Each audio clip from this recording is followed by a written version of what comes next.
36 years old, single, don't have children, live in India, and get this, I'm from Finland. Out of all the places in the world I could have chosen, I chose to live in India. Why?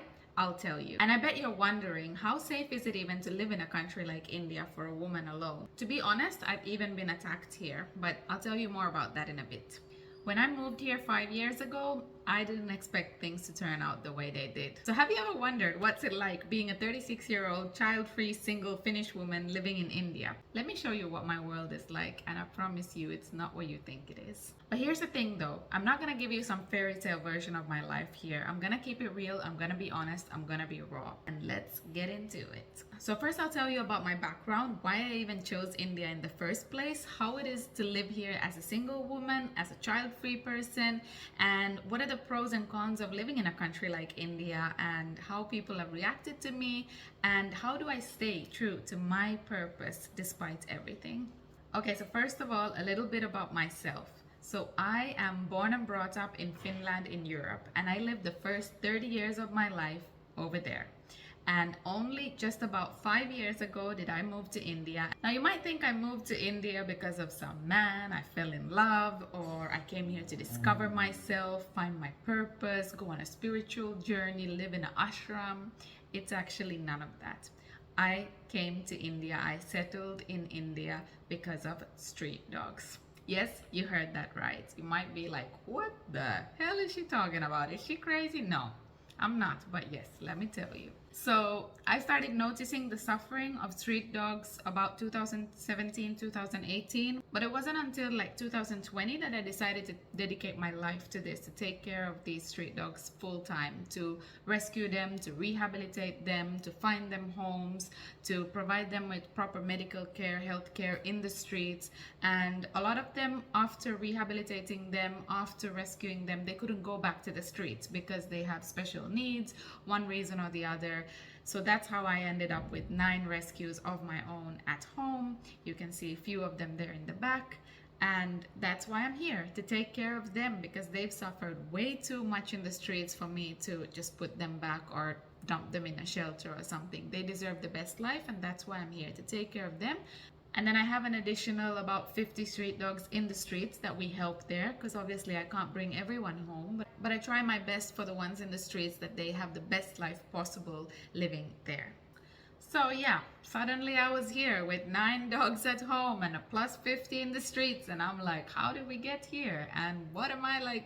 I never planned to live in India. I never planned anything like this. I used to come here for holidays, but I never ever planned to live here. But this is my reality now, and we're working with what we got.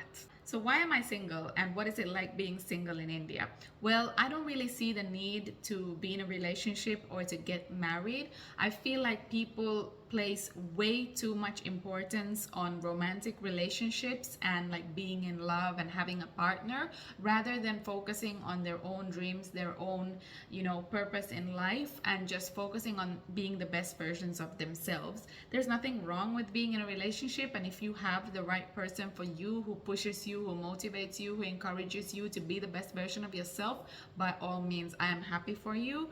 But I am in the point of my life right now that I feel like I can get the most out of life by being single and doing my work, taking care of my babies, running my business, and running the trust that I also have, like an NGO for my street dogs. I've been in a lot of long and short relationships, both in Finland and in India, so I've had my share, and I feel like I placed way too much energy on these relationships and on these partners. Nothing wrong with them, and I've learned a lot, and I'm so grateful for each person that I've been with, but right now I don't feel that it's the right choice for me. And I think a lot of people are just in relationships because they couldn't find anyone really suitable for them or anything better. They're afraid to be alone, they're afraid to face themselves and their lives, they're afraid to be independent, and some might be financially dependent or for some other reason family pressure or whatever it is they're with a partner. But luckily my family hasn't pressured me, and I think that even if they did, I wouldn't really listen to them because I really want to do my own thing. And I think when we are happy, it reflects on everything in life, and eventually people will realize that that is the best thing, to let people do their own thing. But not everyone unfortunately follows that. I was on some dating apps here in India and I did explore what's out there, but yeah, I'm not really very impressed or interested. So for now, I'm just single. It's not like I don't want to be with anyone ever, and I'm totally open for maybe in the future, but right now, it's not what I'm interested in. And why am I child free? Well, I actually don't want to have human children. I've decided that a long time ago, and I feel totally content with that decision.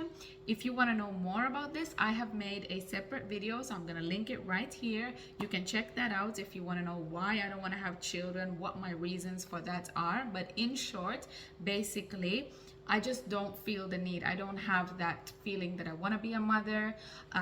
I have nothing against children. I like children. I love my nieces and my nephews back in Finland. Personally, I just don't want to have a child. If I did, I would probably adopt. But for now, I'm totally content with being a mommy to my 9 rescued dogs. And yes, it's not the same thing, but I get more into that in the video that I made. So do check that out if you're interested. I'm 36. I know that soon I might not even be able to have them, but I am totally fine with that decision. And I think it's important that we should normalize people who don't want to have children for one reason or the other. It is not weird, it is not strange, it's just different. And I don't think that everyone should have children. I think that a lot of people who shouldn't be having children are having children, who haven't dealt with their own traumas, their own childhood issues, and they're just projecting them and passing them on to their children. And they're having children for the wrong reasons also, like wanting someone to take care of them when they're old. You can't guarantee that anyone's going to take care of you, no matter how well you take care of them, and you shouldn't expect that. That's what I feel. And people are having kids just because their families are pressuring them, because society is expecting them, because they think that that's the natural thing to do, without stopping and really asking themselves, like, is this what I really want? Yes, probably most people do want children, but I think people should be ready for it before they decide to go ahead and not just suddenly hop into it. So what does my day-to-day life look like here in India? First of all, I don't have a 9-to-5 job. I run my own business, so I work from home mostly. I do visit my businesses maybe once a week, but I don't need to be somewhere all the time, and I love that. I love having the freedom of being able to work from anywhere and being in control of my own time.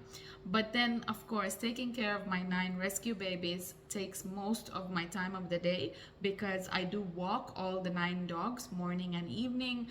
They have a lot of medications. I feed them, I play with them, I make sure that they have all their needs met. And since many are sick and have special needs, we spend a lot of time going to the hospitals, which is far away from here. So I don't have an office where I need to be. I can work from anywhere I want, but at the same time, I need to be available 24/7. So I need to be available even in the middle of the night when my guests call, when there's a power cut, when something happens.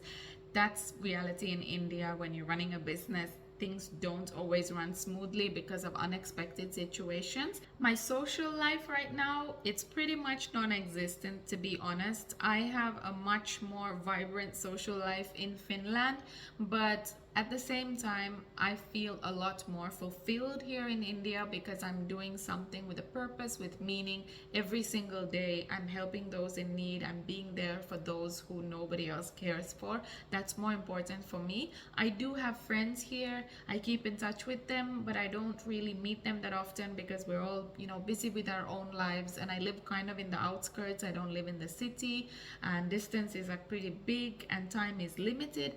But every now and then I do meet my friends. But to be honest, mostly it's just me and the babies. I've learned to love my own company. I did not like myself before, but nowadays I crack jokes with myself. I hype myself up. I tell myself how grateful I am for the things that I do and how proud I am of myself. Living here in Chennai, for me, it's very inspirational because I love the local language that they talk here, Tamil. It is just so beautiful. I love to hear people talk it, and I love everything about it. It took some time for me to create like beautiful friendships here, but I would say that I have found the most amazing friends here, and I feel like people, when they really are your friend here, they are so amazing. Like, they will do anything for you, they will go to any length to help you. People are very helpful here also.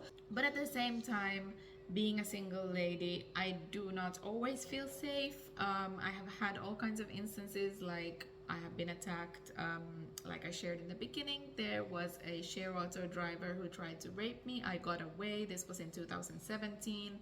I might make another video about that, I don't know. Comment if you want to know more about that. But I survived, but unfortunately many women they don't get away. And well, these kind of things can happen anywhere in the world, but it is definitely not so safe compared to Finland, for example. So most people can't understand, like, why would I move from a country like Finland, one of the safest countries in the world, especially for women, to one of the most risky countries in the world. Yes, statistically it has been ranked one of the most dangerous countries in the world for women, even women in their own home. You can't be as carefree as you are in Finland. You can't walk alone at night. You need to think where you are. You need to all the time be aware of your surroundings.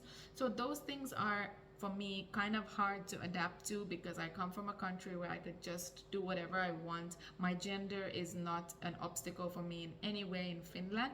But in general, like living here alone where I live now with no security, nothing, I did feel scared in the beginning, but nowadays I feel safer, I feel more confident, and I'm not letting the past things that happened to me affect me. And literally people have told me, like, why don't you just get married, then you'll have someone to protect you and, you know, to take care of you, and you don't need to be alone and afraid. And I'm like, if I want to get someone to protect me, I can hire a bodyguard or security. Like, that's not a reason to like be in a relationship. I have definitely learned to be a lot more fearless and feel confident, and I wish more women would, because I think a lot of women are afraid to be independent, to be alone, to stand, like, financially, emotionally, mentally, just stand on their own, and not be dependent on anyone or anything. And whatever I'm sharing here, it's just my personal perspective,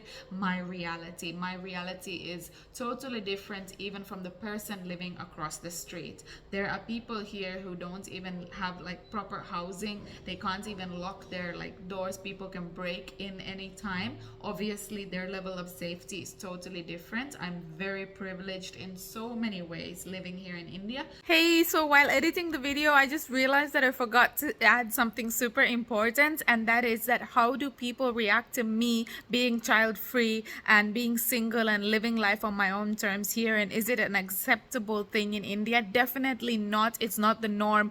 It's not something that people can even understand. They usually are like, okay, when are you getting married? When are you gonna have kids?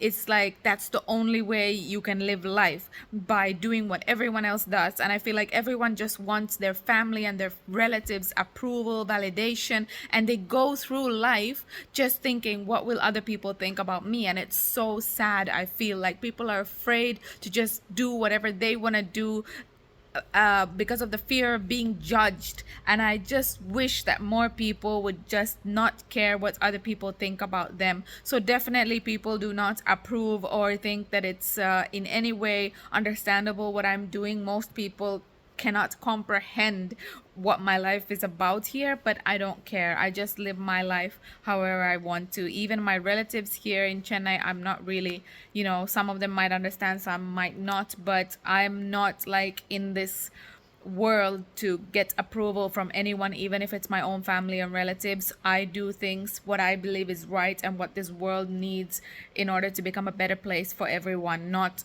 for what people with their narrow minds, you know, think. So just do you and everything will work out. So that's it. That's my story about how I ended up in India and what it's like living here, in short. Thank you for watching, and if you felt that you got any value out of this video, if you like the content, I would really appreciate if you subscribe to the channel. It would mean a lot to me, and I will see you in the next video. Bye.